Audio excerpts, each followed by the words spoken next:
তাহলে ওই মৃত ধান থেকে যদি আল্লাহ সুবহানাহু ওয়া তাআলা পুনরায় আর একটা ধান গাছ তৈরি করতে পারেন জাস্ট মাটিতে পুঁতে দেওয়ার মাধ্যমে, তো ওইটা বেশি আশ্চর্যের এটার চাইতে যে মানুষের মেরুদণ্ড মাটিতে পুঁতা থাকবে, আবার মানুষ তরতর করে একদিন গজিয়ে উঠবে নতুন মানুষ হিসেবে, কোনটা বেশি আশ্চর্যের? একটা মৃত ধান থেকে আবার ধানের গাছ বের হচ্ছে, এটা বেশি আশ্চর্যের? না মানুষের মৃত মেরুদণ্ড মাটিতে পুঁতা থাকবে ওখান থেকে মানুষ উঠে আসবে, এটা বেশি আশ্চর্যের? ধান আর আমের বিচি থেকে যে আম হচ্ছে ওটা বেশি আশ্চর্যের। কেন? ওরা কম জীবিত আর আপনি বেশি জীবিত, ফলত আপনারটা বেশি সহজ। তো আল্লাহ এই উদাহরণই দিয়েছে যে একটা মরুভূমিতে যদি 10 লক্ষ বছরও পড়ে থাকে একটা খেজুরের বিচি, বিজ্ঞান বলছে, আর 10 লক্ষ বছর পর যদি বৃষ্টি হয় তাহলে ওই খেজুর থেকে আবার গাছ জন্মাবে। তো বলে যেভাবে আল্লাহ মৃত মাটিকে জীবিত করে, মরুভূমিতে ফল ফলাদি উৎপন্ন করে, গাছ তৈরি করে, তোমরাও মাটি থেকে ওইভাবে উঠে আসবা। এবং মানুষের ক্ষেত্রে এটা আরও সত্য এই জন্য যে মানুষ দৈনন্দিন যত রকমের ভিটামিন, প্রোটিন, যত রকমের মিনারেলস, যা কিছু মানুষ গ্রহণ করতেছে তার শরীরের জন্য, তার সব কিছু মূলত মাটিতে তৈরি হয়। আপনি বলবেন কই, আমি তো গরুর গোস্ত থেকে ভিটামিন নিচ্ছি, এটা তো মাটিতে তৈরি হয়নি। তো গরুর গোস্ত যে ঘাস খেয়েছে ওই ঘাস মাটিতে তৈরি হয়েছে। মাটি, সূর্য, সূর্যের আলো, মাটি এবং বাতাস, এটা ছাড়া পৃথিবীতে কোনো কিছুই সম্ভব নয়। তাহলে মাটি থেকে যে কলা গাছ তৈরি হলো, ওই কলা আমি খেলাম, ওই কলার মধ্যে যে ম্যাগনেসিয়াম আছে, ক্যালসিয়াম আছে, ওটা সে মাটি থেকে নিয়েছে। এবার ওই ম্যাগনেসিয়াম এবং ক্যালসিয়াম যখন আমার শরীরে ঢুকতেছে তখন আমার শরীরে কোষ তৈরি হচ্ছে। তাহলে কলার এই ম্যাগনেসিয়াম আর ক্যালসিয়াম আসলো মাটি থেকে। তাহলে যেই ম্যাগনেসিয়াম ক্যালসিয়াম আমার শরীরে ঢুকে কোষ তৈরি হচ্ছে, সেই ম্যাগনেসিয়াম ক্যালসিয়াম মাটিতে যেহেতু আছে, মাটিতে কেন কোষ তৈরি হবে না? এটার উত্তর কে দিতে পারবে? কেন হবে না? মাটি থেকে বের হওয়া ম্যাগনেসিয়াম ক্যালসিয়াম আপনার শরীরে ঢুকে যদি কোষ তৈরি করতে পারে, নতুন সেল তৈরি করতে পারে, তাহলে কালকে মাটির মধ্যেই কেন কোষ তৈরি হবে না? কেন? ওই কলা তো ভিটামিন মাটি থেকেই নিয়েছে। তাহলে মানুষের পুনরুত্থান অনেক সহজ। তো আমি যে বিষয়ে আলোচনা শুরু করছি যে আল্লাহ সুবহানাহু ওয়া তাআলা যখন কিয়ামত সংঘটিত করবেন এবং কিয়ামতের পরে মানুষের পুনরুত্থান হবে, তো এই কিয়ামতের পূর্ব মুহূর্তের কিছু ফিতনা আছে। এই ফিতনাগুলোর মধ্যে সবচেয়ে ভয়াবহ ফিতনা হচ্ছে দাজ্জালের ফিতনা। আমি যদিও ধারাবাহিক বলবো সারমর্ম, কিন্তু তারপরও ভূমিকাতেই কিছু কথা বলে নিচ্ছি যে সবচেয়ে ভয়াবহ ফিতনা দাজ্জালের ফিতনা, যেটির বিষয়ে রাসূল সাল্লাল্লাহু আলাইহি ওয়াসাল্লাম বলেছেন যে আদম আলাইহিসসালাতু ওয়াসসালাম থেকে নিয়ে কিয়ামত পর্যন্ত যত ফিতনা পৃথিবীতে সংঘটিত হয়েছে, সেটা কওমে নূহের ফিতনা হোক, কওমে লূতের ফিতনা হোক, সেটা ফেরাউনের ফিতনা হোক, সেটা নমরুদের ফিতনা হোক, সেটা আদ সামুদ জাতির ফিতনা হোক, যত ফিতনা পৃথিবীতে এসেছে সবচেয়ে ভয়াবহ ফিতনা দাজ্জালের ফিতনা, যেটা উম্মতে মুহাম্মাদি মুখোমুখি হবে যেই ফিতনার। কেন ফেরাউনের ফিতনার চাইতেও দাজ্জালের ফিতনা ভয়াবহ? কেন নমরুদের ফিতনার চেয়েও দাজ্জালের ফিতনা ভয়াবহ? ফেরাউনের ফিতনা মোকাবেলা করেছে বানু ইসরাইল, দাজ্জালের ফিতনা মোকাবেলা করবে বানু ইসমাইল, উম্মতে মুহাম্মাদি। তাহলে কেন তাদের চাইতে দাজ্জালের ফিতনা ভয়াবহ, এটাও একটু বুঝতে হবে। কেন? এই শুরুতে যে দুইটা পয়েন্টে আলোচনা করেছি তার সাথে আলোচনার সম্পৃক্ততা আছে। আল্লাহ সুবহানাহু তাআলা এই পুরো কোরআনে, আমি বলেছি যে কোরআনের সারমর্মর একটা হচ্ছে আল্লাহর তাওহীদ। ঘুরিয়ে ফিরিয়ে আল্লাহ মানুষকে বুঝাতে থেকেছেন যে কেন আল্লাহর ইবাদত করতে হবে। অসংখ্য যুক্তি তর্ক আল্লাহ তুলে ধরেছেন পবিত্র কোরআন মাজিদে। যেমন সংক্ষিপ্ত দু একটা যুক্তিতর্ক বলি।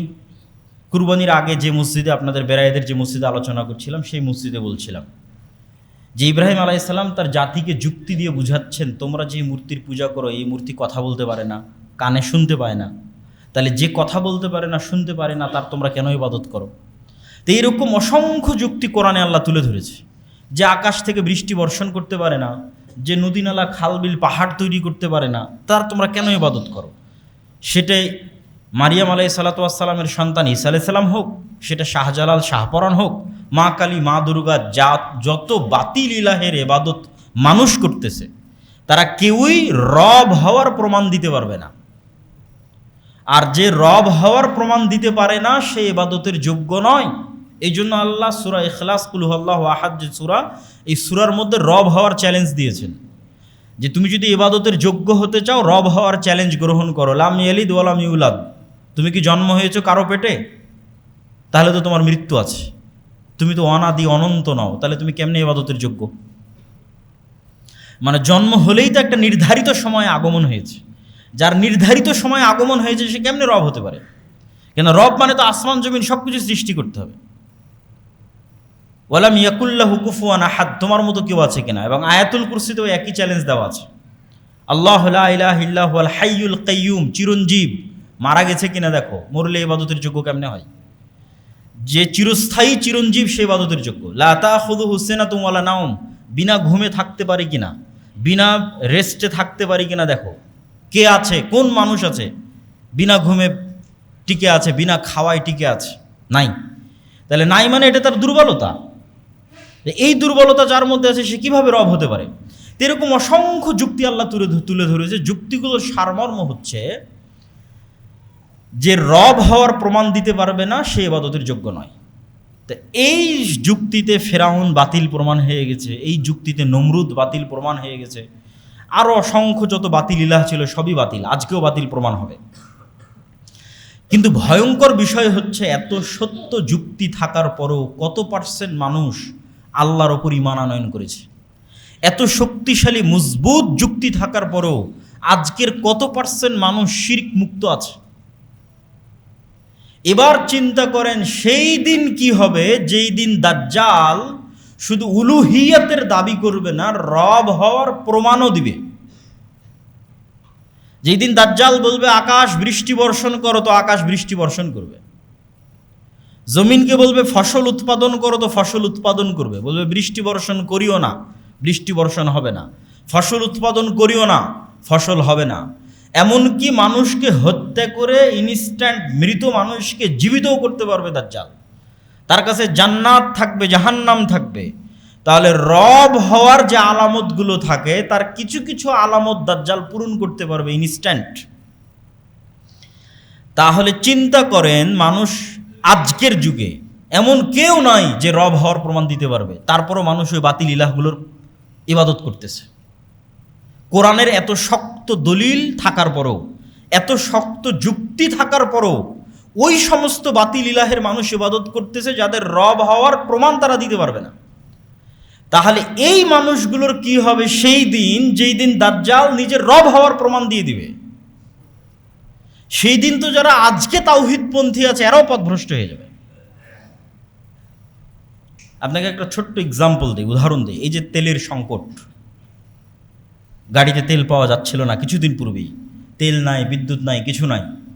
ধরেন পরিপূর্ণরূপে তেল ফুল স্টপ, বিদ্যুৎ ফুল স্টপ। এখন আপনাকে আমি বললাম বিদ্যুৎ দিব, তেল দিব, আমার আদেশে তেল আর বিদ্যুৎ যাবে, তুমি যদি এটা করো, কয়টা মানুষ তার উলুহিয়াতের জায়গা ধরে রাখতে পারবে আল্লাহ সুবহানাহু ওয়া তাআলার প্রতি? তো এর চাইতেও ভয়ঙ্কর বিষয়ের কথা বলা হচ্ছে। আকাশ বৃষ্টি বর্ষণ বন্ধ করে দিবে, জমিন ফসল উৎপাদন বন্ধ করে দিবে, যেগুলোর বিবরণ আমরা শুনবো। তাহলে দাজ্জালের ফিতনা কেন ভয়াবহ? মানুষের ঈমান নিয়ে টানাটানি লেগে যাবে। কেন? এত শক্ত মজবুত দলিল থাকার পরেও মানুষ বাতিল ইলাহের ইবাদত ছাড়তে পারে না। তাহলে যেই দিন দাজ্জাল আসবে, সেই দিন কিভাবে সে তার ঈমান নিয়ে টিকবে? তাহলে পুরো ইসলামের দুইটা সারমর্মের উপর বিশ্বাস খুব মজবুত হতে হবে। এটা বক্তব্যের শেষে আর একবার বলবো। একটা হচ্ছে আল্লাহর তাওহীদের উপর বিশ্বাস, আর একটা হচ্ছে পরকালের উপর, পুনরুত্থানের উপর বিশ্বাস। এবার কিয়ামতের পূর্ব মুহূর্তে যে ফিতনাগুলো সংঘটিত হবে, তার ধারাবাহিক বিবরণ কি? রাসূলুল্লাহ সাল্লাল্লাহু আলাইহি ওয়াসাল্লাম একটা হাদিসে বলছেন, উদুদ সিত্তাম বাইনি ওয়া বাইনা ইয়াদাই সাআহ, তোমরা 6টা জিনিস গণনা করে রাখো আমার মৃত্যু এবং কিয়ামতের মধ্যে। আমার এবং কিয়ামতের মধ্যে 6টা জিনিস গণনা করে রাখো।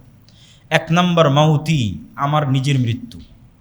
রাসূল সাল্লাল্লাহু আলাইহি ওয়াসাল্লামের আগমন এবং তার মৃত্যু কিয়ামতের সবচেয়ে বড় আলামত। কেন?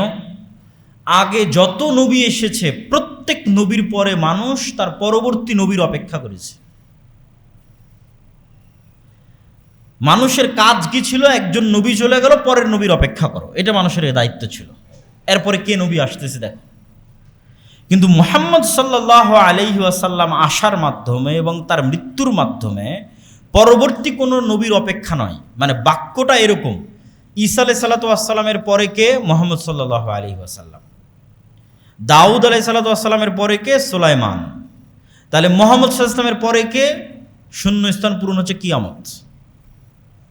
এটাই বাক্য। মুহাম্মদ সাল্লাল্লাহু আলাইহি ওয়াসাল্লামের পরেই কিয়ামত, আর কোনো নবী নাই তো। তাহলে মুহাম্মদ সাল্লাল্লাহু আলাইহি ওয়াসাল্লামের আগমন কিয়ামতের সবচেয়ে বড় আলামত এবং তার মৃত্যু কিয়ামতের সবচেয়ে বড় আলামত। 2 নম্বর তিনি বললেন মসজিদে আকসার বিজয়, তথা মসজিদে আকসা মুসলমানেরা বিজয় করবে, যেটা ওমর রাদিয়াল্লাহু তাআলা আনহুর যুগে বিজয় হয়েছে একবার, সুলতান সালাহুদ্দিন আইয়ুবীর যুগে বিজয় হয়েছে একবার, সামনে হয়তো আরও হতে পারে। তারপর রাসূল সাল্লাল্লাহু আলাইহি ওয়াসাল্লাম বললেন ভয়াবহ মহামারী, ছাগল বা মুরগি এদেরকে যখন মহামারী মড়ক লাগে, এরা যেমন সব মরে সাফ হয়ে যায়, মানুষ এরকম মরে সাফ হয়ে যাবে। তো যখনই কোনো ভয়াবহ মহামারী আসে, তখনই সাহাবীদের যুগে সিরিয়াতে একটা ভয়াবহ মহামারী হয়েছিল, তারা মনে করতেন এটাই সেই মহামারী। তো এটা নির্ধারিত করা সম্ভব নয়, কিন্তু পৃথিবীতে ভয়াবহ মহামারী দেখা দিবে, সামনেও ভয়াবহ মহামারী আসতে পারে। 600 কোটি মানুষ মরে 10 কোটি থাকতে পারে, 50 কোটি থাকতে পারে, অস্বাভাবিক কিছু নয়। কেন হাদিসের বাক্যের মৃত্যুর যে ভয়াবহতা, যে পশু প্রাণীতে যখন মড়ক লাগে তখন যেমন সম্পূর্ণরূপে সাফ হয়ে যায়, ওই রকম মানুষ সাফ হয়ে যাবে। তারপর রাসূল সাল্লাল্লাহু আলাইহি ওয়াসাল্লাম বললেন ধন সম্পদের আধিক্য, যে মানুষকে 100 টাকা দিলে সে এটাকে কম মনে করবে, 100 দিনার দিলে সে এটাকে কম মনে করবে। তো আগের যুগের আলেম ওলামা বহু যুগকে নির্ধারণ করেছেন যে এই যুগ সেই যুগ। যেমন ওমর ইবনে আব্দুল আজিজের যুগে এত বেশি পরিমাণে আল্লাহ বরকত এবং রহমত দিয়েছিলেন, ধন সম্পদের এত আধিক্য তৈরি হয়েছিল যে জাকাত নেওয়ার মতো মানুষ খুঁজে পাওয়া যেত না। তো এরকম অসংখ্য যুগকে তারা বলেছেন এই যুগ সেই যুগ। আল্লাহ সুবহানাহু ওয়া তাআলা ভালো জানে কোন যুগ সেই যুগ। সুম্মা ফিতনাতুন লা ইয়াবকা বাইতুম মিনাল আরাব ইল্লা দাখালাতহু, তারপর এমন এক ফিতনার আবির্ভাব হবে যেই ফিতনা আরবের প্রত্যেক ঘরে প্রবেশ করবে। আরবের প্রত্যেক ঘরে, পৃথিবীর প্রত্যেক ঘরে নয়। কেউ ব্যাখ্যা করেছেন এই ফিতনা হচ্ছে আধুনিক যুগের মোবাইল, স্যাটেলাইট, টিভি ইত্যাদি। কিন্তু আমার মনে হয় কোরআন এবং হাদিসে যত জায়গায় ফিতনা শব্দ ব্যবহার হয়েছে, সব জায়গায় মারামারি, গণ্ডগোল, হত্যা, বিগ্রহ ইত্যাদি বিষয় ব্যবহৃত হয়েছে। ফলত ফিতনা অর্থ যেহেতু সারা পৃথিবীর সব ঘর বলা হয়নি, আরবের প্রত্যেক ঘর, সেহেতু ফিতনা অর্থ গণ্ডগোল, গৃহযুদ্ধ, মারামারি। এখন যেমন আরব বিশ্ব উত্তপ্ত, এর চাইতেও আরও 1000 গুণ, লক্ষ কোটি গুণ উত্তপ্ত হয়ে যাবে, যে প্রত্যেকটা ঘর যুদ্ধে অংশগ্রহণ করবে, যুদ্ধে জড়িয়ে পড়বে। এবং আর এক হাদিস থেকে রাসূল সাল্লাল্লাহু আলাইহি ওয়াসাল্লামের এই আমি যে ব্যাখ্যা করেছি এটা সত্যতা পাওয়া যায়। রাসূল সাল্লাল্লাহু আলাইহি ওয়াসাল্লাম বললেন অচিরেই ফোরাত নদীর তলদেশ থেকে স্বর্ণের পাহাড় বের হবে এবং এই স্বর্ণের পাহাড় নিয়ে সারা আরব বিশ্ব যুদ্ধে জড়িয়ে পড়বে। মানে আরবের প্রত্যেকটা ঘর এটা নিয়ে যুদ্ধে জড়িয়ে পড়বে। তো এই স্বর্ণের ব্যাখ্যায় অনেকেই করেছেন যে বাস্তবে সত্যিকার অর্থে স্বর্ণ বের হবে। তো অনেকের কাছে আশ্চর্য মনে হতে পারে কেমনে বাস্তবে সত্যিকার অর্থে একটা নদীর নিচ থেকে স্বর্ণ বের হতে পারে। তো আজ থেকে 200-300 বছর আগে যারা সৌদি, কুয়েত, কাতার, বাহরাইন, দুবাই বসবাস করত, আরব আমিরাতের যারা বসবাস করতো, এরা ছিল জেলে, মাঝি, গরিব, মিসকিন। ওই মানুষগুলোকে জীবিত করে বলেন যে আজকে দুবাইয়ের মাটির নিচে কোটি কোটি ব্যারেল তেল আছে, আর সেই তেল বিক্রি করে আমরা এই বুরুজ আল খলিফা তৈরি করেছি। ওরা বিশ্বাসই করতে পারবে না। তাহলে এই মাটির নিচে যে তেল ছিল, এটা আজ থেকে 500 বছর মানুষের আগের কাছে যেমন অবিশ্বাস্য, অথচ সত্য যে আছে, এখন দেখতে পাচ্ছি আমরা তেল। তাহলে ওইটা যেমন তারা যদি, তাদেরকে যদি আমি বলি আর নিচে তেল আছে, ওরা যে কই তেল, তারা তো বিশ্বাস করতে পারবে না। অথচ এখন আপনি তেল ব্যবহার করতেছেন ওই মাটির নিচ থেকে। তাই এইরকমই আপনাকে ঈমান রাখতে হবে যে হ্যাঁ, এর নিচে স্বর্ণ থাকতে পারে। অথবা কেউ কেউ বলেছেন যে আজকের যুগের তেল তো বাস্তব স্বর্ণের চেয়েও দামি। তো হয়তো রাসূল সাল্লাল্লাহু আলাইহি ওয়াসাল্লাম এটার কথাই বলেছে। আল্লাহ সুবহানাহু ওয়া তাআলা ভালো জানে। কিন্তু এই দুইটা বর্ণনায় যেটা বোঝা যাচ্ছে যে আরব বিশ্বের প্রতিটা ঘর একটা ভয়ঙ্কর যুদ্ধে জড়িয়ে পড়বে, গৃহযুদ্ধের মতো, এবং সেটা অবশ্যই দামি কোনো সম্পদকে নিয়ে হবে, তেল নিয়ে হোক অথবা বাস্তব স্বর্ণকে নিয়ে হোক। তারপর রাসূল সাল্লাল্লাহু আলাইহি ওয়াসাল্লাম বললেন, সুম্মা হুদনাতুন বাইনাকুম ওয়া বাইনা বানিল আসফার, হলদেটে সাদা চামড়া, যে সাদা চামড়ার রং হলুদ, সেই হলদেটে সাদা চামড়া তথা ইউরোপ, রোম, আর এক হাদিসে আছে রোমান, রোমান খ্রিস্টানদের সাথে তোমাদের একটা চুক্তি হবে। হুদনা মানে চুক্তি। এবং এই চুক্তি হওয়ার পর রোমান খ্রিস্টান এবং মুসলমানেরা এক তৃতীয় পক্ষের বিরুদ্ধে যুদ্ধ করবে। রোমান খ্রিস্টান কারা? যেই সময় রাসূল সাল্লাল্লাহু আলাইহি ওয়াসাল্লাম এই হাদিস বলছেন, ওই সময় রোমান এম্পায়ারের রাজধানী হচ্ছে আজকের Istanbul, Constantinople, Byzantine Roman empire. এবং তখন রোম বললে এদের কি বোঝানো হতো রাসূল সাল্লাল্লাহু আলাইহি ওয়াসাল্লাম যখন এই হাদিস বলেন। এবং তখনকার ইস্তাম্বুল বা তুরস্কের কনস্টান্টিনোপল কেন্দ্রিক যে বাইজেন্টাইন এম্পায়ার ছিল, তাদের মাযহাব ছিল অর্থোডক্স খ্রিস্টান, যেটা আজকে রাশিয়ার মাযহাব। তো ওই ব্যাখ্যা মাথায় রেখে কেউ বলেছে যে রাশিয়া কেন্দ্রিক যে অর্থোডক্স খ্রিস্টানরা আছে তারা। আবার কেউ বলেছেন যে না, ব্যাপক অর্থে খ্রিস্টান তথা ইউরোপের খ্রিস্টান, আমেরিকার খ্রিস্টান, সবাই। তো সারমর্ম এতটুকু নিশ্চিত যে রোম অর্থ আমরা তৎকালীন অর্থোডক্স খ্রিস্টান নেই, অথবা ইতালির রাজধানী রোম কেন্দ্রিক নেই। ইতালির রাজধানী রোম কেন্দ্রিক নিলে হবে ইউরোপ। খ্রিস্টানদের সাথে মুসলমানদের একটা চুক্তি হবে, এতটুকু নিশ্চিত। এই চুক্তির ভিত্তিতে খ্রিস্টান এবং মুসলমানেরা তৃতীয় পক্ষের বিরুদ্ধে যুদ্ধ করবে। সেই তৃতীয় পক্ষ কারা? আজ থেকে 500 বছর আগে যদি কেউ এই হাদিস পড়েছে, তার কাছে মনে হবে তৃতীয় পক্ষ মনে হয় ওরা। আজ যখন আমি হাদিস পড়ছি, আমার কাছে মনে হবে তৃতীয় পক্ষ মনে হয় এরা। কিন্তু বাস্তবে যেই দিন সংঘটিত হবে, সেই দিন তৃতীয় পক্ষ কারা আল্লাহ সুবহানাহু ওয়া তাআলা ভালো জানেন। আজকে মনে হতে পারে যে হয়তো সেই তৃতীয় পক্ষ আমেরিকা তথা ইউরোপ আর মুসলমানের একমত হয়ে গেল, অথবা রাশিয়ার মুসলমানের একত্রিত হলো, তৃতীয় পক্ষ হয়তো ইউরোপ অথবা আমেরিকা, অথবা মনে হতে পারে তৃতীয় পক্ষ ইসরায়েল নিজেই, ইহুদিদের রাষ্ট্র, অথবা তৃতীয় পক্ষ হিন্দুরা, বৌদ্ধরা, চাইনিজরা, আল্লাহু আ'লাম। কিন্তু এতটুকু নিশ্চিত, খ্রিস্টান আর মুসলমানেরা মিলে এক তৃতীয় পক্ষের বিরুদ্ধে যুদ্ধ করবে। আর এই যুদ্ধে খ্রিস্টান এবং মুসলমানেরা বিজয়ী হবে। বিজয়ী হওয়ার পর একজন খ্রিস্টান ক্রুশকে উঁচিয়ে ধরে বলবে যে ক্রুশের বিজয় হোক, বা ক্রুশের কারণে আজকে আমরা জয়লাভ করেছি। তখন আরেক মুসলমানের গায়রাতে, ব্যক্তিত্বে এই কথাটা আঘাত লাগবে। সে উঠে, কিছু বর্ণনায় আছে ওই ক্রুশকেই ভেঙে দিবে, কিছু বর্ণনায় আছে ওই খ্রিস্টান ব্যক্তিকে হত্যা করবে রাগের মাথায়, যে না, আমরা বিজয় লাভ করেছি মূলত আল্লাহর সাহায্যে। এই কথার ভিত্তিতে খ্রিস্টান এবং মুসলমানেরা মুখোমুখি দাঁড়িয়ে যাবে, বড় এক যুদ্ধে রূপ নেবে। এই যুদ্ধের বর্ণনা দিতে গিয়ে রাসূল সাল্লাল্লাহু আলাইহি ওয়াসাল্লাম বলছেন, লা তাকুমুস সাআহ হাত্তা ইয়ানজিলা রোম বিল আমাক আও বিদাবিক, ততদিন পর্যন্ত কিয়ামত হবে না যতদিন রোমান খ্রিস্টানেরা তোমাদের মোকাবেলায় যুদ্ধ না করছে আমাক এবং দাবেক নামক জায়গায়। আজকের যারা ভূগোল নিয়ে অ্যানালাইসিস করেন, তারা অ্যানালাইসিস করে দেখেছেন যে এই জায়গাটি হচ্ছে তুরস্ক এবং সিরিয়ার সীমান্তবর্তী অঞ্চল।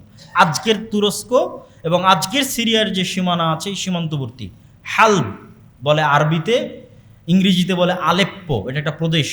এই প্রদেশের অন্তর্গত ইদলিব শহরের আশেপাশের দুইটা জায়গার নাম হচ্ছে আমাক এবং দাবেক, এখন ওই নামই আছে। এখানে যতদিন তোমরা মুখোমুখি না হচ্ছ খ্রিস্টানদের, ততদিন পর্যন্ত কিয়ামত হবে না। ওই যুদ্ধের বর্ণনা দিতে গিয়ে রাসূল সাল্লাল্লাহু আলাইহি ওয়াসাল্লাম বলছেন যে সেই দিন রোমান খ্রিস্টানরা 80টি পতাকার অধীনে একত্রিত হবে, এবং তাহতা কুল্লি রায়াতিন, প্রত্যেক পতাকার অধীনে ইসনা আশারা, 12,000 করে সেনাবাহিনী থাকবে, পদাতিক ইনফেন্ট্রি থাকবে, সশস্ত্র যোদ্ধা থাকবে। তো এই 80 পতাকা দ্বারা 80টা দেশ উদ্দেশ্য হতে পারে, 80টা জাতি উদ্দেশ্য হতে পারে, অথবা এমনি পতাকা 80টা উদ্দেশ্য হতে পারে, আল্লাহু আ'লাম। আর 80 দিয়ে 12,000কে গুণ দিলে প্রায় 9.5 লক্ষ থেকে 10 লক্ষ, তথা প্রায় 10 লক্ষের বিশাল সেনাবাহিনী তোমাদের বিরুদ্ধে উপস্থিত হবে। 10 লক্ষ। আর এই যুদ্ধটাকেই বলা হয়েছে মালহামা। আর এই যুদ্ধকেই বাইবেল এবং তাওরার প্রফেসি অনুযায়ী আরমাগেড্ডন, কিয়ামতের পূর্ব মুহূর্তে সংঘটিত হওয়া ভয়াবহ যুদ্ধ বলা হয়েছে। এবং এই ভয়াবহ যুদ্ধের বিবরণ দিতে গিয়ে রাসূল সাল্লাল্লাহু আলাইহি ওয়াসাল্লাম বলেন, হাদিসের কিছু বর্ণনা অনুযায়ী যুদ্ধ চলবে 4 দিন, কিছু বর্ণনা অনুযায়ী 6 দিন। আর এই যুদ্ধে এত মানুষ মারা যাবে যে রাসূলুল্লাহ সাল্লাল্লাহু আলাইহি ওয়াসাল্লাম বলছেন, কোনো এক বংশে যদি 100 জন মানুষ থাকে 99 জন মারা যাবে। এই জন্য যে একজন বেঁচে থাকবে ওই একজন খুশি হবে না, কেননা উত্তরাধিকার নাই, উত্তরসূরি নাই। কিসের খুশি হবে? সম্পদে আনন্দ পাবে না, গনিমতের মাল বন্টনে আনন্দিত হবে না। আর এক বর্ণনায় রাসূল সাল্লাল্লাহু আলাইহি ওয়াসাল্লাম বলছেন, একটা পাখি যদি আকাশে 1 মাস উঠতে থাকে তাহলে লাশের সারি শেষ করতে পারবে না, এবং লাশের দুর্গন্ধে বসার মতো কোনো খালি জায়গা না পেয়ে পড়ে গিয়ে মারা যাবে, একটানা যদি 1 মাস উঠতে থাকে। এই রকম ভয়াবহ ভয়ঙ্কর যুদ্ধ পৃথিবীতে আর অতীতে কোনো দিন হয়নি, ভবিষ্যতেও কোনো দিন হবে না। এই যুদ্ধ হচ্ছে সেই যুদ্ধ। এই যুদ্ধে মুসলমানদের অবস্থা কি হবে? রাসূল সাল্লাল্লাহু আলাইহি ওয়াসাল্লাম বলছেন, ইয়াখরুজু মিনাল মাদিনা খিয়ারু আহলিল আরজ। এই যুদ্ধে অংশগ্রহণ করার জন্য মদিনা মুনাওয়ারা থেকে তৎকালীন বিশ্বের সর্বশ্রেষ্ঠ আল্লাহওয়ালা তাকওয়াবান পরহেজগার মানুষরা বের হবে।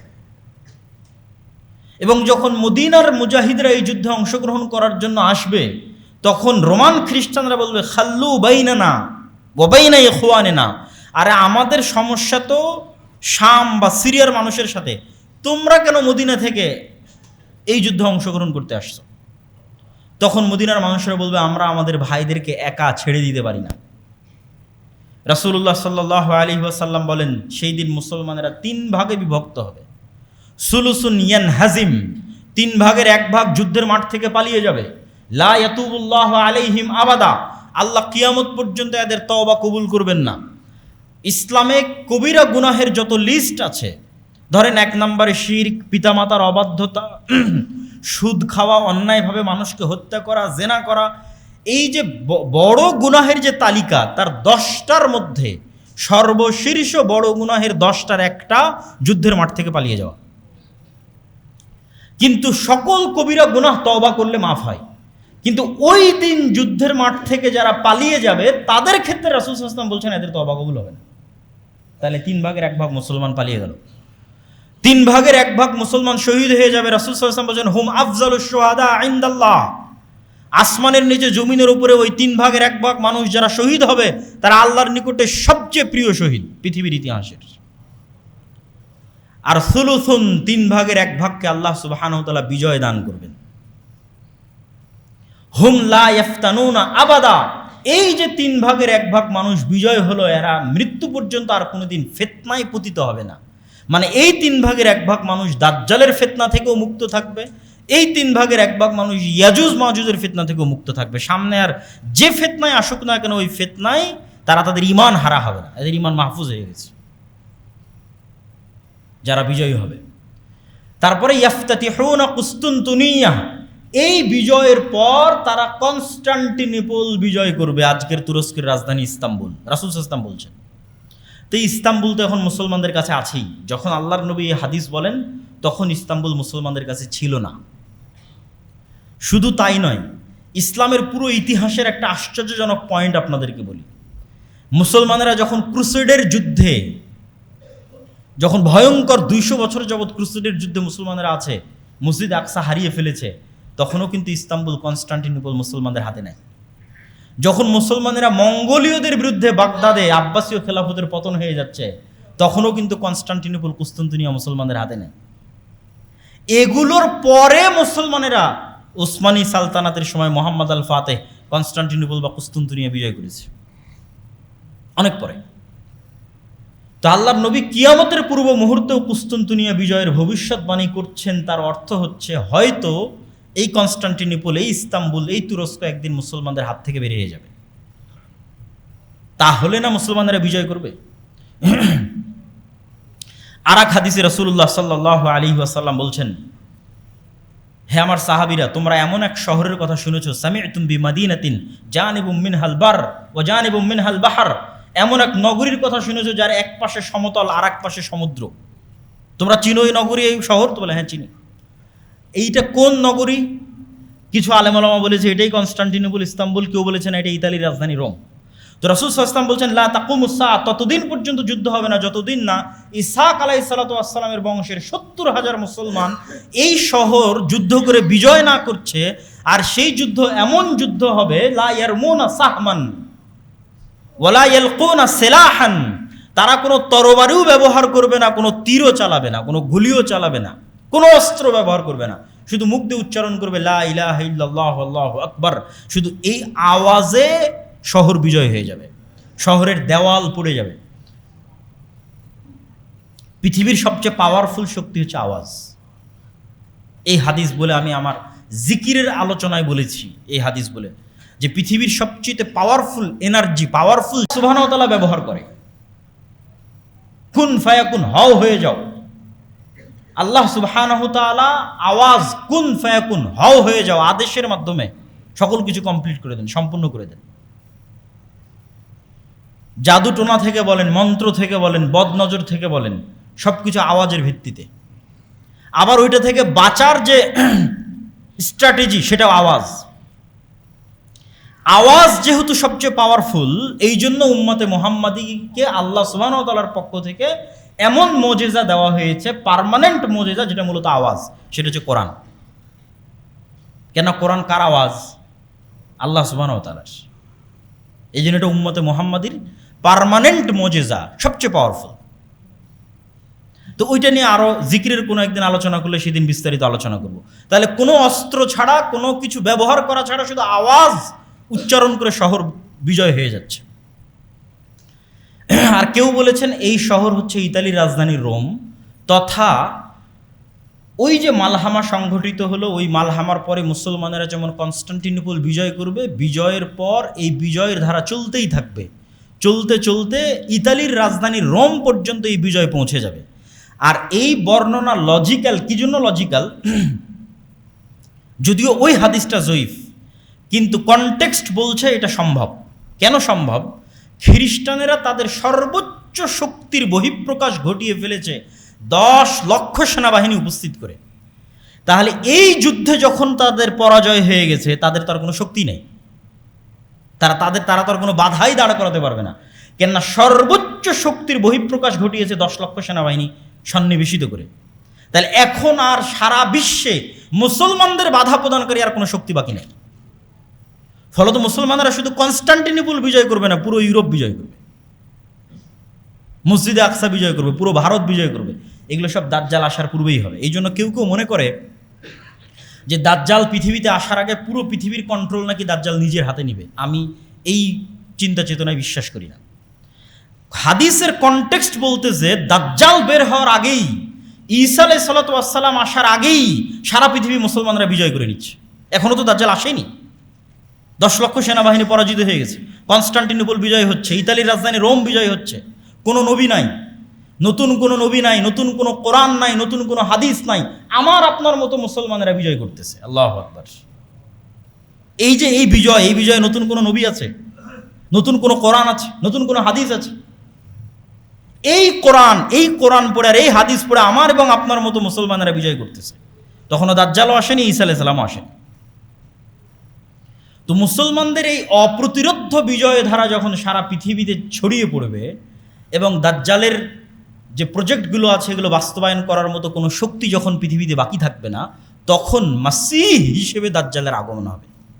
দাজ্জালের নামও মাসীহ, ঈসা আলাইহিস সালাতু ওয়াস সালামের নামও মাসীহ। মাসীহ শব্দের অর্থ বিপদ থেকে উদ্ধারকারী। দুইজনই মাসীহ, একজন সত্য মাসীহ, একজন মিথ্যা মাসীহ, একজন ধোকাওয়ালা মাসীহ আর একজন সত্যিকারের অর্থে মাসীহ। তাহলে দাজ্জাল বিপদ থেকে উদ্ধার করবে কাদেরকে? ও তো মাসীহ, ওকে তো কাউকে না কাউকে বিপদ থেকে উদ্ধার করতে হবে। তো বিপদে না পড়লে উদ্ধার করবে কিভাবে? তথা যত বাতিল শক্তি আছে সকল বাতিল শক্তি বিপদে পড়ে গেছে। ওই যে মুসলমানরা সারা পৃথিবী বিজয় করে নিচ্ছে। তো এখন দাজ্জালকে নিজেকেই বের হতে হবে। বিপদ থেকে বাঁচানোর জন্য ইহুদি এবং খ্রিস্টানদেরকে। এই জন্য সে মাসিহ। আর সত্যিকার অর্থেই দাজ্জাল যখন বের হবে তখন সে ইহুদিদের মাসিহ হিসেবে বের হবে। এবং আজকের মুসলমানেরা যারা এই মালহামা বিজয় করলো, যারা কনস্টান্টিনোপল বিজয় করলো, যারা ইতালি বিজয় করলো, মসজিদে আকসা, ভারত ইত্যাদি সব বিজয় করলো, সারা পৃথিবী তাদের কন্ট্রোলে, তারা এক দিনে, এক সেকেন্ডে দাজ্জালের আবির্ভাবের মাধ্যমে সকল ক্ষমতা হারিয়ে ফেলবে। একদিনে, এক সেকেন্ডে সকল ক্ষমতার কেন্দ্রবিন্দু চলে যাবে দাজ্জালের হাতে। কেন? সে অতি অলৌকিক, অতি এক্সট্রা অর্ডিনারি পাওয়ার দিয়ে আল্লাহ সুবহানাহু ওয়া তাআলা তাকে পাঠাবে। দাজ্জালের এই বিশ্বাসকে বাইবেলের প্রফেসিতে বলা হয়েছে অ্যান্টিক্রাইস্ট। তিনটা ধর্মই, ইহুদি, খ্রিস্টান এবং মুসলমান, তিনটা ধর্মই বিশ্বাস করে কিয়ামতের পূর্ব মুহূর্তে একজন মাসিহ উদ্ধারকারী আসবেন। খ্রিস্টানেরা তো এ পর্যন্ত বিশ্বাস করে যে ঈসা আলাইহিস সালাম আসবেন, কিন্তু খ্রিস্টানদের ঈসা আলাইহিস সালাম আসা আর আমাদের ঈসা আলাইহিস সালামের আসার মধ্যে পার্থক্য কি? খ্রিস্টানেরা বিশ্বাস করে ঈসা আলাইহিস সালাম মারা গেছেন, পুনরুজ্জীবিত হয়ে আসবেন। আর আমাদের বিশ্বাস যে ঈসা আলাইহিস সালাম মারা যাননি, আল্লাহ আকাশে উঠিয়ে নিয়েছেন, আবার পাঠাবেন। কিন্তু খ্রিস্টানরাও জানে যে ঈসা আলাইহিস সালাম আসবে। এবং আজকের খ্রিস্টানদের সাথে ইহুদিদের যে ঐক্য, এই ঐক্যের পিছনের লজিকটা কি জানেন? যেখানে ইহুদিরা বিশ্বাস করে মারিয়াম আলাইহিস সালাতু ওয়াস সালাম হচ্ছেন নাউজুবিল্লাহ ব্যভিচারিণী এবং ঈসা আলাইহিস সালাতু ওয়াস সালাম হচ্ছেন অবৈধ সন্তান, নাউজুবিল্লাহ, সেখানে তো খ্রিস্টানদের সাথে ইহুদিদের মার কাট সম্পর্ক হওয়ার কথা। তা না হয় ওরা আজকে জোট হয়ে গেল কি করে? আজীবন এদের মধ্যে মার কাট সম্পর্ক ছিল। তো এটার ব্যাখ্যায় অনেকেই লিখেছেন যে খ্রিস্টানরা বিশ্বাস করে যতদিন আমরা ইহুদিদেরকে জেরুজালেমে প্রতিষ্ঠিত না করতে পারবো ততদিন অ্যান্টিক্রাইস্ট আসবে না, আর যতদিন অ্যান্টিক্রাইস্ট আসবে না ততদিন ঈসা আলাইহিস সালাম আসবে না। ফলত ইহুদিদেরকে হেল্প করে এদেরকে জেরুজালেমে একত্রিত করো, তাহলে অ্যান্টিক্রাইস্ট আসবে, অ্যান্টিক্রাইস্ট আসলে ঈসা আলাইহিস সালাম আসবে। এগুলো আমার যে একটা লম্বা বিস্তারিত ভিডিও আছে এই কিয়ামতের পূর্ব মুহূর্তের ফিতনা সম্পর্কে আল ইতিসাম টিভিতে, সেখানে আরও বিস্তারিত বলা আছে। তো জুমার খুতবাতে এত সময় পাওয়া যাচ্ছে না। তো আমরা চলে আসলাম দাজ্জালের পয়েন্টে। মুসলমানদের এই যে ধারাবাহিক বিজয়, এই বিজয়ের পরিপ্রেক্ষিতে এবার দাজ্জাল বের হবে। দাজ্জাল সম্পর্কে রাসূলুল্লাহ সাল্লাল্লাহু আলাইহি ওয়াসাল্লামের দুইটা হাদিস না বললেই নয়। একটা হাদিস হচ্ছে তামিম আদ-দারির হাদিস, যে একদিন আল্লাহর নবী মসজিদে নববীতে সব মানুষকে সালাতের বলে যে বসো। আজকে আমি তোমাদেরকে নিজে থেকে কোনো হাদিস শোনাতে আসিনি, আজকে আমি এমন এক হাদিস শোনাবো যে হাদিস তামিম আদ-দারি আমাকে শুনিয়েছে। যেই হাদিসের কথা আমি তোমাদের বলতাম, আমি তোমাদের দাজ্জালের গল্প শোনাতাম, আজ তামিম আদ-দারির মুখে তোমরা শোনো দাজ্জালের গল্প। তামিম আদ-দারি আমাকে শোনাচ্ছে। সে তামিম আদ-দারি এসে রজুলান নাসরানিয়ান বায়া ওয়া আসলামা, সে তামিম আদ-দারি এসে আগে আমার হাতে হাত রেখে ইসলাম গ্রহণ করেছে, বায়াত করেছে, তারপরে ঘটনা শুনিয়েছে। এখন সেই ঘটনা আমি তোমাদের শোনাচ্ছি যে তামিম আদ-দারি লাখম এবং জুজাম এই দুইটা গোত্রকে নিয়ে নৌকাতে করে, জাহাজে করে, পানি জাহাজে করে আরোহণ করেছিল। 1 মাস লাইবা বিহিমুল মাউজ, সমুদ্রের ঝড়, বৃষ্টি, বাতাসে কোন দিকে জাহাজ যাচ্ছে বুঝতে পারে না। 1 মাস পর যখন জাহাজ থেমেছে তখন একটা দ্বীপে গিয়ে ভিড়েছে। সেই দ্বীপে যখন তারা নামে তখন দেখে দাব্বাতুন, একটা প্রাণী, যেই প্রাণী এত বেশি লোমে ঢাকা যে লা ইউদরা লা ইউরাফু কুবুলুহু মা কুবুলুহু মিন দুবুরিহি লিকাসরাতি শারি, অতিরিক্ত চুল দিয়ে ঢাকা থাকার কারণে মুখ কোন দিকে আর পিছন কোন দিকে তা বোঝা যাচ্ছে না। তখন আমরা বললাম ওয়াইলাক, তোমার ধ্বংস হোক, মা আনতি, কে তুমি? তো বলে, ও উত্তরে বলে আনাল জাসসাস, আমি হচ্ছে গোয়েন্দা। তো প্রাণী কথা বলতেছে, পশু প্রাণী কথা বলতেছে, এটাতে আশ্চর্য হয়ে তারা মনে করছে তো জিন। আমরা তো কোনোদিন কোনো গরু ছাগলকে কথা বলতে দেখিনি, বাঘ মহিষ ভেড়াকে কথা বলতে দেখিনি, তো একটা প্রাণীর মতো আকৃতি, এ কথা বলে কিভাবে? তো কিয়ামতের পূর্ব মুহূর্তে আর একটা আলামত আছে দাব্বাতুল আরজ বের হওয়ার, যে প্রাণী কথা বলবে, এবং এটা অসম্ভব কঠিন কিছু না। মানুষের তৈরি এআই, আর্টিফিশিয়াল ইন্টেলিজেন্স কথা বলতেছে সবসময় আপনার সাথে, চ্যাট জিপিটি, জেমিনি। তো আল্লাহ সুবহানাহু ওয়া তাআলার তৈরি, যার মধ্যে রূহ আছে, ওর মধ্যে তো রূহ আছে। গরু ছাগল মহিষ ভেড়া কথা বলতে পারবে না? আল্লাহ কথা বলার তৌফিক দিলেই কথা বলতে পারবে। অস্বাভাবিক, অসম্ভব কিছু না। তো তাকে আমরা বললাম তুমি মনে হয় জিন। তো বলে তাহলে আশেপাশে একজন মানুষ আছে, তোমাদের অপেক্ষা আছে, সেখানে যাও। আমি দ্রুত শর্টকাটে শেষ করে দিচ্ছি। আমরা তাড়াহুড়ো করে তার কাছে গেলাম, গিয়ে দেখি আযামু ইনসানিন, বিশাল দেহের একটা মানুষ। এই জায়গায় অনেক নাস্তিক যুক্তি উত্থাপন করেছে যে এত বিশাল দেহের দাজ্জাল মানুষ আবার কীভাবে হতে পারে। যেখানে রাসূল সাল্লাল্লাহু আলাইহি ওয়াসাল্লাম বলছেন আমাদের পিতা আদম আলাইহিস সালাতু ওয়াস সালাম সিত্তুনা দেরা 60 হাত, 60 হাত মানে 10 তলার সমান উঁচু। তা আদম আলাইহিস সালাতু ওয়াস সালাম যদি 10 তলার সমান উঁচু হতে পারে, তো তার সন্তান দাজ্জাল বড় হতেই পারে। আমরা না হয় সাইজে খাটো হয়ে গেছি, তার মানে দাজ্জাল বড় হবে না, এটা অস্বীকার করার কোনো ওয়ে নাই। যেখানে আদম আলাইহিস সালাম নিজেই 10 তলার সমান উঁচু, এবং জান্নাতে যখন মানুষ যাবে তখন আদম আলাইহিস সালাতু ওয়াস সালামের আকৃতির হবে, পিতার আকৃতিতে মানুষ জান্নাতে প্রবেশ করবে। তো আমরা আমাদের দেখে সে জানতে চাইলো, তাকে রশি দিয়ে বাঁধা আছে, লোহার জিঞ্জির দিয়ে বাঁধা আছে। জানতে চাইলো আমরা কারা, আমরা বললাম আমরা এই। তারপরে সে 3টা প্রশ্ন করলো যে নাখাল বাইসান সম্পর্কে বলো, আইনে জোগার সম্পর্কে বলো, বহাইরা তাবারিয়া সম্পর্কে বলো, নাবিয়ুল উম্মিন সম্পর্কে বলো। বহাইরা তাবারিয়াকে ইংরেজিতে বলা হয় লেক অফ টাইবেরিয়া অথবা সি অফ গ্যালিলি, এটা ইসরায়েলের সীমানার অন্তর্ভুক্ত এখন। এবং বাইবেলের প্রফেসি অনুযায়ী, তাওরাতের প্রফেসি অনুযায়ী ঈসা আলাইহিস সালাতু ওয়াস সালাম যত মুজিজা দেখাতেন তার বেশিরভাগ এই সি অফ গ্যালিলির আশেপাশে দেখাতেন। এই জন্য সারা ইউরোপ এবং আমেরিকা থেকে এই sea of Galilee, lake of Tiberias দেখার জন্য খ্রিস্টানরা আসে, ভিজিট করতে আসে। তো বলে ওখানে কি পানি আছে? তো বলে হ্যাঁ আছে। তো বলে অচিরেই সেখানে একদিন পানি থাকবে না। নাখল বাইসান সম্পর্কে বলো। বাইসান এই শহরটাও বর্তমান ইসরায়েলের সীমানার অন্তর্ভুক্ত একটা শহর। বর্তমান হিব্রু নাম হচ্ছে বাইত শিয়ান। হিব্রু এবং আরবি খুবই মিল সম্পূর্ণ একটা ভাষা, এবং নবীদের নামের উচ্চারণে ইংরেজির সাথে উল্টাপাল্টা হয়েছে আরবিতে, কিন্তু হিব্রুর সাথে হবে না। যেমন ইংরেজিতে গিয়ে ইউসুফকে বলেছে জোসেফ, কিন্তু হিব্রুতে হবে না। হিব্রুতে ইউসুফ, ইউসুফি। হিব্রু এবং আরবি খুবই নিকটস্থ এবং মিলওয়ালা ভাষা। তো ইহুদিদের মূল তাওরাত হিব্রুতে। তো হিব্রু ভাষা অনুযায়ী বাইত শিয়ান, আরবিতে বাইসান। ওখানে একটা খেজুর বাগান আছে, অচিরে সেখানে খেজুর আবাদ হবে না। আর একটা ঝর্ণার কথা বলো আইনে জোগার। তো তাওরাত এবং বাইবেলের বর্ণনা অনুযায়ী লূত আলাইহিস সালাতু ওয়াস সালামের শহরকে যখন আল্লাহ উল্টিয়ে দিলেন, তখন লূত আলাইহিস সালাতু ওয়াস সালামকে যেই ঝর্ণার পাশে আশ্রয় দেওয়া হয়েছিল সেই ঝর্ণা হচ্ছে আইনে জোগার। এই জন্য আজকের খ্রিস্টানরাও ওই আইনে জোগার ভিজিট করতে আসে। তো বলে ওখানে যে পানি আছে, এই পানি একদিন থাকবে না। আর সর্বশেষ কি, যিনি লিখতে জানেন না, পড়তে জানেন না, এই নবীর কি খবর? আমাদের নবী মুহাম্মদ সাল্লাল্লাহু আলাইহি ওয়াসাল্লাম লিখতে জানেন না, পড়তে জানেন না। তো বলে তিনি তো এসেছে। এই হলো দাজ্জালের সাথে তামিমাত-দারির কথোপকথন। এই কথোপকথনের পর রাসূল সাল্লাল্লাহু আলাইহি ওয়াসাল্লাম বললেন যে দাজ্জাল পৃথিবীতে বের হবে, 40 দিন পৃথিবীতে থাকবে। তার প্রথম দিন হবে 1 বছর, দ্বিতীয় দিন হবে 1 মাস, তৃতীয় দিন হবে 1 সপ্তাহ, আর চতুর্থ দিন থেকে বাকি 37 দিন হবে স্বাভাবিক দিন। তথা ইন টোটাল 1 বছর 2 মাস 14 দিন পৃথিবীতে অবস্থান করবে দাজ্জাল। কিভাবে দাজ্জালের আসার পর একদিন 1 বছরের সমান হবে আল্লাহ সুবহানাহু ওয়া তাআলা ভালো জানেন। কিন্তু আল্লাহ সুবহানাহু ওয়া তাআলার মূলনীতি অনুযায়ী পৃথিবী পরিচালনায় আল্লাহর সুন্নাত যদি মানুষ অ্যানালাইসিস করে, তাহলে দেখবে যে আল্লাহ সুবহানাহু ওয়া তাআলা সাধারণত হুট করে কিছু করেন না, ঘটনার পরিপ্রেক্ষিতেই ঘটনা ঘটতে থাকে। এটাই নিয়ম। তথা ইউসুফ আলাইহিস সালাম কুয়ায় পড়ে গেছে, তো আল্লাহ জিবরাইলকে পাঠাবেন যে যাও ওকে কুয়া থেকে বাঁচাও। সাধারণত আল্লাহ এরকম করেন না। ওইটা একটা ঘটনার প্রেক্ষিতে আল্লাহ ইউসুফকে বাঁচাবেন।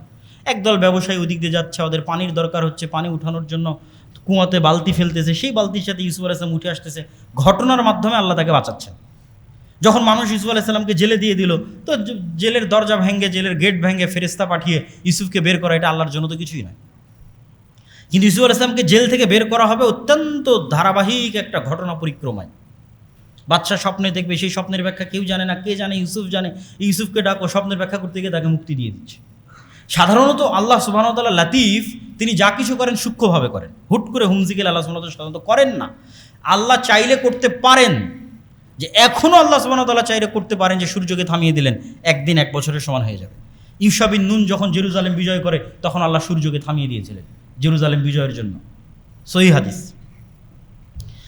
কিন্তু ঘটনার ধারাবাহিকতায় ঘটবে এটার সম্ভাবনা বেশি। তথা দাজ্জালের আগমনটাই এত ব্যতিক্রম, যে ব্যতিক্রম ঘটনার সামাল দিতে গিয়ে আসমান এবং জমিনের যে ধারাবাহিক প্রক্রিয়া আছে, নিজাম আছে, সিস্টেম আছে, এই সিস্টেমকে ওই ধাক্কা সামাল দিতে গিয়ে অটোমেটিক সূর্যকে একদিন হবে 1 বছরের সমান, তারপরের দিন হবে 1 মাসের সমান, তারপরের দিন হবে 1 সপ্তাহের সমান, তারপরে ধারাবাহিক স্বাভাবিক হয়ে যাবে। সেইটা কি ঘটনা আল্লাহ সুবহানাহু ওয়া তাআলা ভালো জানে। সেই ঘটনার বিষয়ে আমরা বলতে পারবো না যে সেটা কি ঘটনা, কিন্তু দাজ্জালের আগমনটাই এত ব্যতিক্রম হবে। রাসূল সাল্লাল্লাহু আলাইহি সাল্লাম তার দ্রুততার সম্পর্কে বলছেন, গাইসিন ইস্তাদবারাতুর রিহ, আকাশে ঝড়ের সময় মেঘমালা যত দ্রুত চলে দাজ্জাল অত দ্রুত চলবে। তা আল্লাহ নবী কেনই বা মেঘের উদাহরণ দিলেন আর কেনই বা ঝড়ের উদাহরণ দিলেন? রাসূল সাল্লাল্লাহু আলাইহি সাল্লাম তো আর জানতেন না যে আকাশে বিমান উড়ে, আকাশে রকেট উড়ে, তাও জানতেন না, কিন্তু উদাহরণ দিচ্ছেন কি, মেঘমালা ঝড়ের সময় যত দ্রুত চলে দাজ্জাল সেইভাবে চলবে। তো দাজ্জালের মেঘমালা চলা বেশি আশ্চর্যের না সুলাইমান আলাইহিস সালাতু ওয়াস সালামের সিংহাসন বাতাসের আদেশে, তার আদেশে বাতাস অধীনস্থ থাকতো আর আকাশে উঠতো, ওইটা বেশি আশ্চর্যের। যেগুলো আগে ঘটে গেছে এগুলো বেশি আশ্চর্যের, আর যেগুলো পরে ঘটবে বলা হচ্ছে এগুলো অত আশ্চর্যের নয়। তথা দাজ্জাল আকাশে উড়বে অথবা আকাশে তার ওরকম কোনো যন্ত্র থাকবে, আল্লাহ আলাম, আল্লাহ ভালো জানে কি হবে, কিন্তু তার গতির কথা বলা হচ্ছে, ওইটা বেশি আশ্চর্যের না সুলাইমান আলাইহিস সালাতু ওয়াস সালাম যেটা ঘটিয়েছেন ওইটা বেশি, সুলাইমান আলাইহিস সালাম তো বেশি আশ্চর্য, ওটা তো অতীতে ঘটেই গেছে।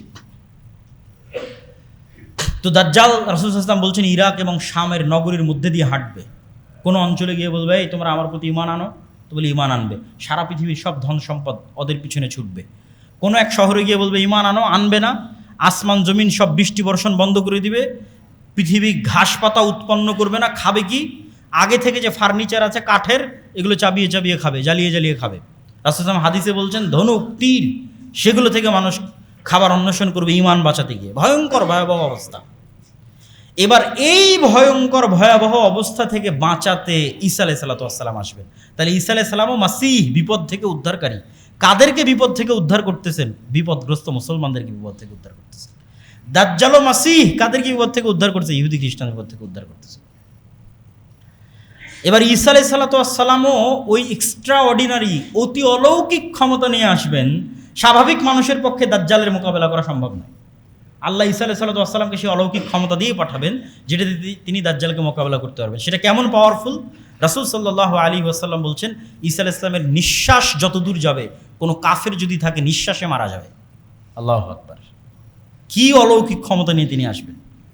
দাজ্জালকে তাকে হত্যা করতে হবে না, যদি শুধু দেখে ইয়াজুবু কামা ইয়াজুবুল মা, লবণ পানিতে দিলে যেভাবে গলে যায় দাজ্জাল সেভাবে গলে যাবে, কিন্তু তারপরও ঈসা আলাইহিস সালাম তাকে হত্যা করবেন এবং রক্ত মানুষকে দেখাবেন যে তাকে হত্যা করেছে। এবার ঈসা আলাইহিস সালাতু ওয়াস সালাম আসলেন দামেস্কে। ঈসা আলাইহিস সালাতু ওয়াস সালাম দাজ্জালকে হত্যা করলেন, মুসলমানদেরকে মুক্তি দিলেন। এবার যেই ঈসা আলাইহিস সালাতু ওয়াস সালাম পৃথিবীর সবচেয়ে ভয়াবহ ফিতনা মোকাবেলা করলেন, যেই ফিতনা ওই মুজাহিদরা মোকাবেলা করতে পারছিল না যারা সারা পৃথিবী বিজয় করে নিয়েছে। মালহামাতে বিজয় হয়েছে 10 লক্ষ সেনাবাহিনীর বিরুদ্ধে, কনস্টান্টিনোপল বিজয় করেছে, ইতালি বিজয় করে, ওরা পারছিল না দাজ্জালের মোকাবেলা করতে। সেই দাজ্জালের মোকাবেলা করলেন ঈসা আলাইহিস সালাম। এবার এই ঈসা আলাইহিস সালামকে আল্লাহ বলবে, ঈসা আমার এবার এমন কিছু বান্দা বের হবে যাদের সাথে তুমিও মোকাবেলা করতে পারবে না, অতএব তুমি মুমিনদের নিয়ে তুর পাহাড়ে আশ্রয় নাও। এরা হচ্ছে ইয়াজুজ এবং মাজুজ। ইয়াজুজ এবং মাজুজের সংখ্যাধিক্য সম্পর্কে বলতে গিয়ে রাসূল সাল্লাল্লাহু আলাইহি সাল্লামের একটা সহিহ হাদিস, রাসূল সাল্লাল্লাহু আলাইহি সাল্লাম বলছেন আদম সন্তানের প্রত্যেক 1000-এ 999 জন জাহান্নামে যাবে। সাহাবীরা হতভম্ব যে 1000-এ 999 জাহান্নামে গেলে আমিও জাহান্নামে। 1000-এ 999 জন, তাহলে আমার তো আর চান্স নাই জান্নাতে যাওয়ার। তো রাসূল সাল্লাল্লাহু তাদেরকে আশ্বস্ত করলেন টেনশনের কিছু নাই, এই 999-এর বেশিরভাগই ইয়াজুজ মাজুজ। এখন বেশিরভাগ মানে কত পার্সেন্ট তা রাসূল সাল্লাল্লাহু আর বলেননি।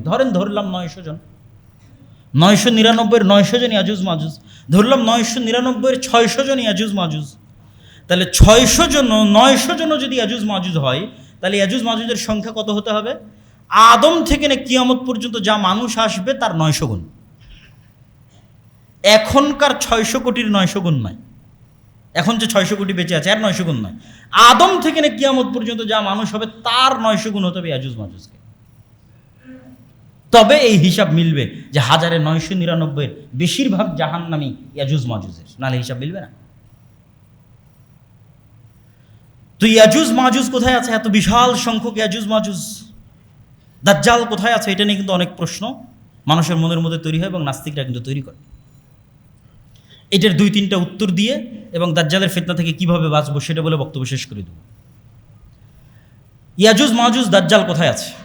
দেখেন, আমি আবারও বলছি, এখন যা ঘটনার কথা বলা হচ্ছে কিয়ামতের পূর্ব মুহূর্তে, তার চেয়ে ভয়াবহ ঘটনা আগে ঘটে গেছে।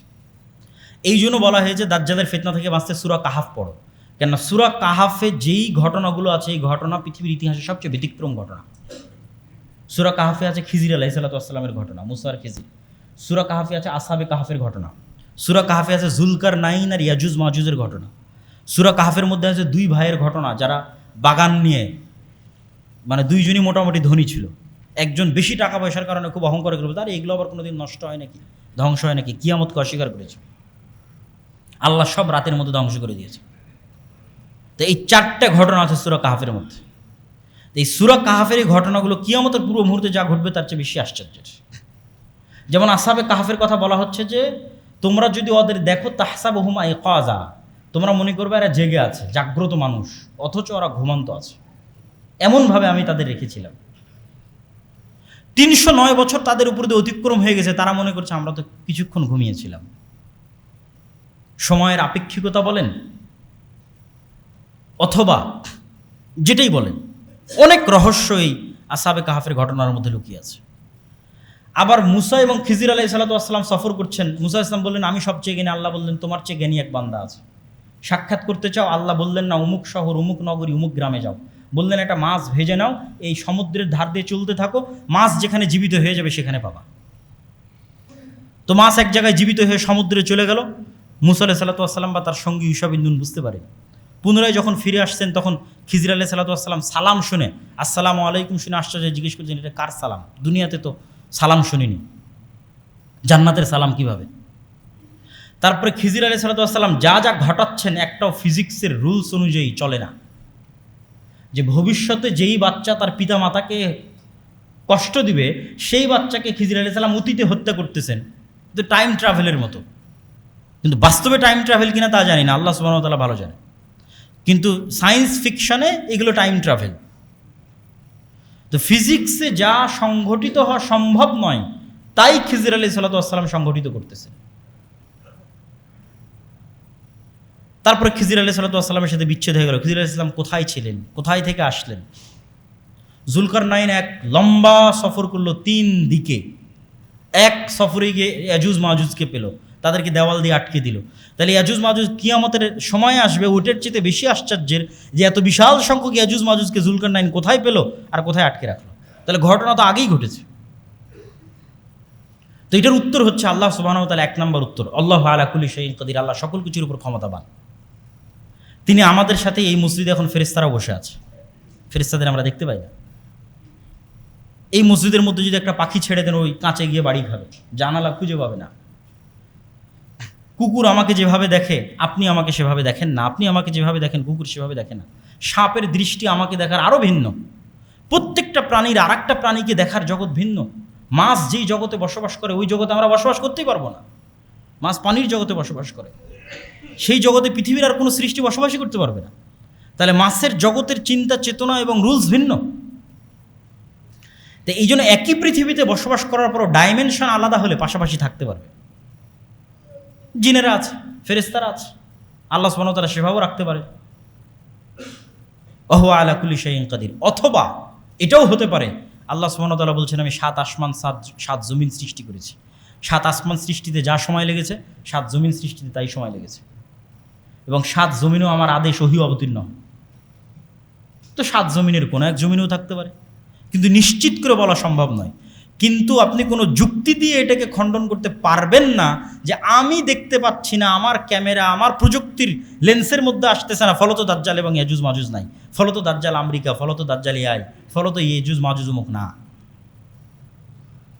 আল্লাহ সুবহানাহু ওয়া তাআলা সর্বশক্তিমান। এরা আদমের সন্তান, দাজ্জালও আদমের সন্তান, ইয়াজুজ মাজুজও আদমের সন্তান। এটাই কোরআন এবং হাদিসের কথা।